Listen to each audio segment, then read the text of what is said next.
Khamar-Daban, Siberia's unanswered terror. 6 climbers, same place, same morning. No one ran. They just stood there. The 7th person ran. She just ran for 4 straight days. Alone. Those who found her asked only one thing.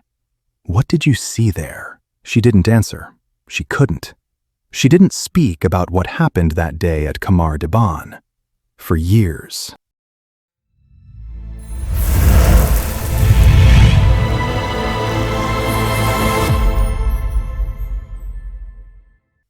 Southern Siberia, the Republic of Buryatia, those massive mountain ranges stretching from the southern shores of Lake Baikal into the interior.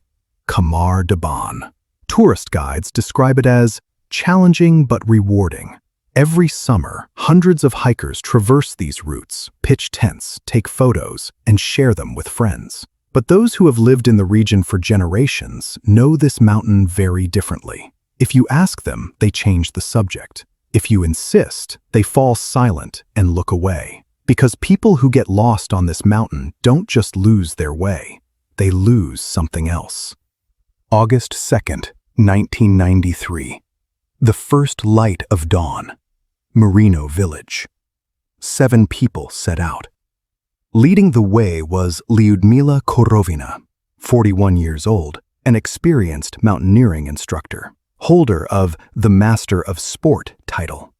She had hiked this route before and had brought her team back safely every time.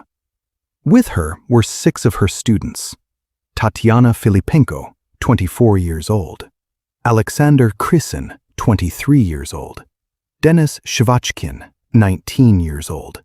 Valentina Utochenko, 17 years old. Victoria Zalesova, 16 years old. Timur Bapanov, 15 years old, the youngest of the group. Their plan was quite simple. Advance along the Langutai River, cross the 2,396-meter Kanulu Peak, and meet Korovina's daughter's group on August 5th. They were experienced, well-equipped, and knew the route well. And none of them thought they would never return from that mountain. For the first 2 days, everything was normal. Sunny and clear weather, the group was moving at a high pace. On the second night, Korovina wrote the following in her diary. "Route clear, team in good shape, heading for the summit tomorrow." Neat letters, short sentences, the routine notes of a leader. When she closed her pen, she thought everything would remain that clear. On August 3rd, the rain began. Unexpected, harsh, and relentless. The group was in open terrain. There was no tree cover, no natural shelter. They spent that night in the tent, soaked and shivering. With the first light of morning, they continued on their way.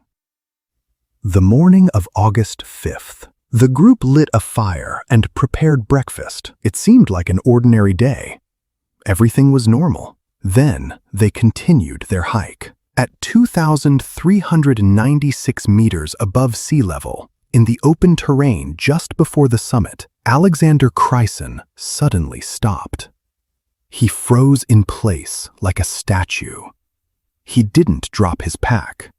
He didn't ask for a break. He just stood there. Korovina ran toward him, but within seconds, Aleksander collapsed. His body had turned unnaturally rigid. He was convulsing violently, as if being shaken by an invisible force. Though Korovina tried with all her might to hold him in her terror, it was in vain. Before anyone could grasp what was happening, Denis fell to his knees. He couldn't resist the savage tremors taking over his body, losing consciousness completely.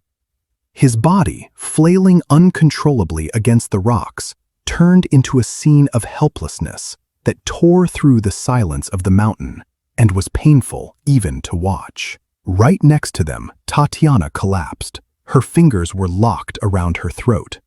Her eyes were wide with fear, struggling as if an invisible knot were cutting off her breath, but only silent, muffled gasps escaped her lips. Victoria and Timur began to run, but both collapsed after a few steps. They were thrashing as if trying to escape an invisible pain. Finally, Korovina fell. As she sank to the ground, she looked at Valentina. She was the only one left standing. With one last effort, Korovina whispered 2 words. "Run. Don't stop." Valentina started to run, but at that exact moment, she heard a voice. It wasn't the voice of the group. It wasn't the screams behind her. It was her mother's voice. Warm, familiar, and exactly as it should be. "Valentina, stop. I'm here." Her mother had died 2 years ago. Valentina didn't stop. She ran until her lungs burned. She fell, got up, and ran again. She didn't look back even once. When she reached the tree line that night, she pitched her tent. When morning came, she returned briefly to where the bodies were. She quickly took the supplies she needed, and she ran again. For 4 days, she followed power lines deep into Siberia. On August 9th, a group of kayakers found her on the riverbank. Her eyes were open. There wasn't a single wound on her face. But her gaze remained fixed on a point miles away. Official search efforts could only begin on August 24th. Why so late? Because Valentina couldn't utter a single word for days. When she was found, authorities couldn't understand what had happened or where they were. Helicopters scanned the mountain for 2 days. The bodies were finally found. They were all in the same clearing, close to each other. Some had removed their clothes despite the freezing Siberian cold. Autopsies were performed in Ulan-Ude. The report contained only one statement: hypothermia and organ failure. The case was closed. However, those involved in the search team could no longer remain silent. Valery Tatarnikov and Vladimir Zinov stated clearly, "It is impossible for these people to have died from the cold alone," because the report omitted certain details. The bodies had heavy bruising in their lungs, indicating internal bleeding. Hypothermia would not cause this. Unexplained severe reactions and sudden convulsions seen in the facial areas. These were never symptoms associated with the cold. All the climbers had winter equipment and thick clothing with them. There was no reason for them to freeze to death. The ground beneath some of the bodies was charred.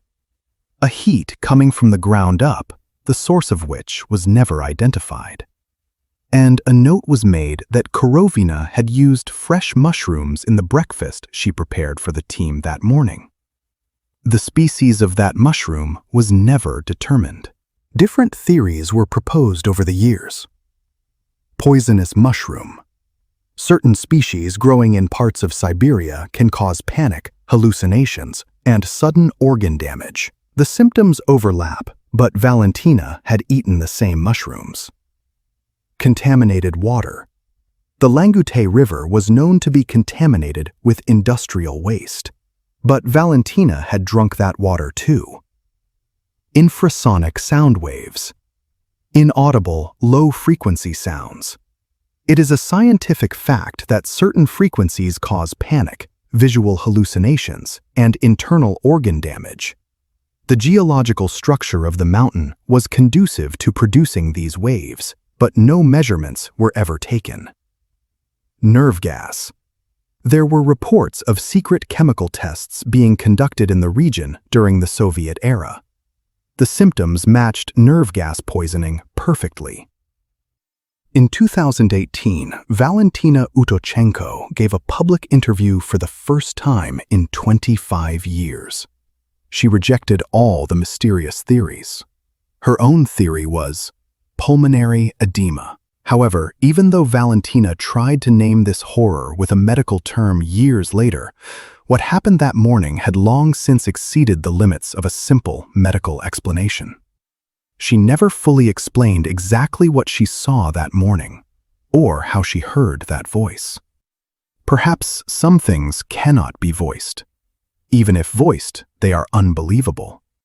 Even if believed, they cannot be understood. Khamar-Daban is still open today. Every summer, hikers pass through the same route, climb to 2,396 meters, and take photos. But in that clearing, at that exact spot where the ground levels out and the wind dies down for a moment, some hikers tell of hearing something. Not a foreign voice, on the contrary, a very familiar one.